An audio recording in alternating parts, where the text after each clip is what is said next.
Hola a todos, esto sigue siendo la Biblia en casa y el versículo de hoy correspondiente al domingo, a las lecturas del domingo, día 29 de noviembre de 2020, es del libro de Isaías, capítulo 64, versículo 3. Jamás se oyó ni se escuchó, ni ojo vio un Dios fuera de ti que hiciera tanto por quien espera en él. Bueno, pues con este versículo, en cuanto a las versiones comparadas, tenemos varias cosas, porque por ejemplo la Nácar Colunga, esta que tengo es de 1965, nos señala dos cosas. Primero, que a veces vamos a encontrar una ordenación distinta de los versículos de este capítulo, porque hay una numeración que empieza el capítulo 64 en el versículo "oh, si rasgaras los cielos y bajaras", etcétera, etcétera, etcétera. Es decir, en el que se supone que es el último del capítulo anterior. Por tanto, según esa numeración, sería el versículo 4 del capítulo 64. Por ejemplo, la Reina Valera también tiene esta numeración. Bien, aparte de eso, hay que destacar que las diferentes versiones presentan algunas diferencias. Por ejemplo, aquí en la Nácar Colunga de 1965, este versículo tiene un añadido al principio en la versión de 1944 diciendo: haciendo nunca esperados prodigios de que no se oyó hablar jamás. Algo parecido, por ejemplo, también tiene la traducción interconfesional. De las dos versiones de Jerusalén que tenemos, la del 76, la de 1976, está corregida en la versión, y a mi juicio muy bien corregida, en la versión de 2009. En fin, que entre la numeración y las diferentes versiones del texto hay diferencias que se pueden hacer notar.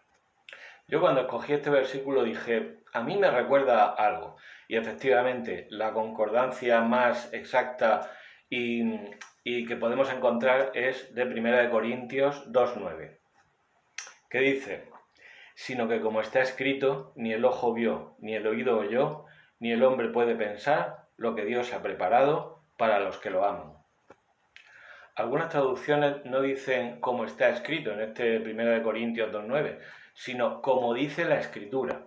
Resulta que en las notas de la Biblia de Jerusalén nos encontramos con que nos dice este versículo que nos dice en San Pablo en 1 Corintios 2:9, puede ser una combinación de este de Isaías 64:3, que es el que estamos viendo esta semana, y de Jeremías 3:16. Yo, sinceramente, la conexión con Jeremías 3:16 no la encuentro, a ver si vosotros la encontráis y algún día me ilustráis sobre este punto.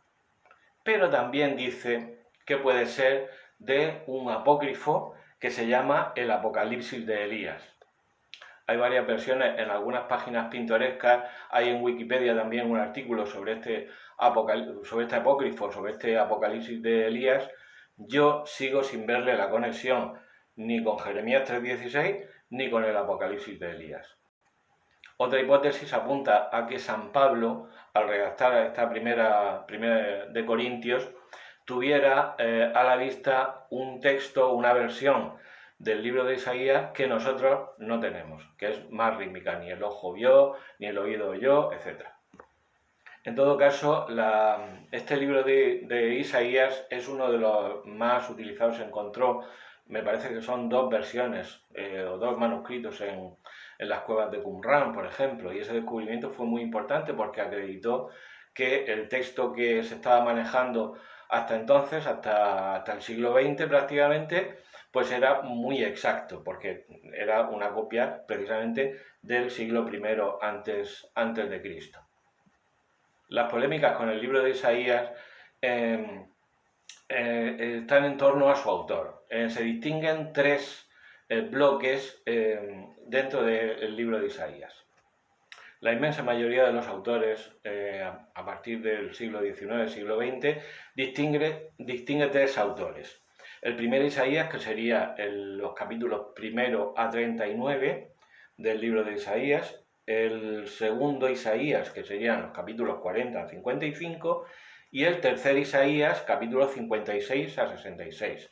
Primer Isaías, Deutero Isaías, Trito Isaías. Esta hipótesis de los tres autores se contesta desde Juan 12, 37 y siguientes, donde encontramos dos citas del libro de Isaías que pertenecen a dos bloques distintos de los que hemos dicho y que el evangelista los atribuye a la misma persona, al profeta Isaías. Bien, pues siguen abiertas las polémicas entre tradicionalistas y eruditos que, bueno, que son modernistas o modernos y, ya digo, sigue abierta, ha habido teorías intermedias, la polémica está ahí y nosotros, como eso, aquí entre nosotros no nos interesa, entonces nosotros vamos a vivir la palabra de Dios y punto. En el Catecismo de la Iglesia Católica no encontramos referencia exacta a este versículo de Isaías 64.3, pero sí a 1 Corintios 2.9. Este misterio de comunión bienaventurada con Dios y con todos los que están en Cristo sobrepasa toda comprensión y toda representación. La Escritura nos habla de ella en imágenes: vida, luz, paz, banquete de bodas, vino del reino, casa del Padre, Jerusalén celeste y paraíso. Lo que ni el ojo vio, ni el oído oyó, ni al corazón del hombre llegó, lo que Dios preparó para los que le aman. 1 Corintios 2.9. Y esto es todo, o casi todo, así que adelante con la Biblia.